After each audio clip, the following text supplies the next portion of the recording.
Hi, Andrew here with Stay Roasted. We are doing a basic pour-over coffee today. So let's get started. First thing you're gonna need is some water right off the boil. Now in this case, I'm not using any scales, so I've pre-measured my water here. A good trick if you don't wanna measure everything every morning is just to use a standard beer glass, pint glass, which is 16 ounces. So you just fill it up to about there. It's roughly 12 ounces. Again, this is a basic preparation just to get you started with the pour-over. So I have 12 ounces of hot water in here.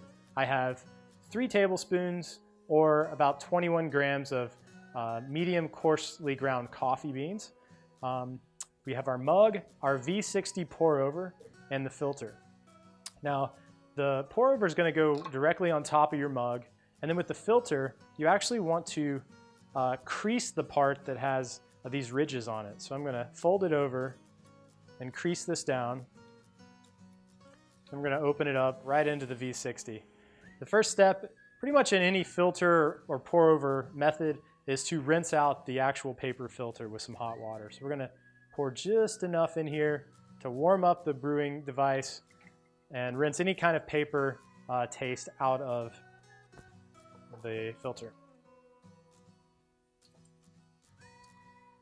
All right, now we're ready. We're going to pour in our coffee and then begin adding water. So this first step here is called the bloom. We want to add just enough water to saturate the grounds. We're eyeballing it. Again, this isn't a, this is just a basic preparation. No scales, so we're not being totally precise, but this is just to get you started using a pour over, and then we can always get fancier with it later. So we're gonna let this bloom for about 30 seconds. Then we'll begin to add more water. So we'll say that's 30 seconds, and we're going to begin to slowly pour the water in a circular motion. We really want to try to get the water to touch every ground. As soon as you get to about halfway up, you want to stop and let the coffee brew down into the cup before we begin to add more water. So that water's gone we're just about done brewing that part. We're going to continue to add a little bit more water. And because we pre-measured everything, we can just continue this process until we're out of water.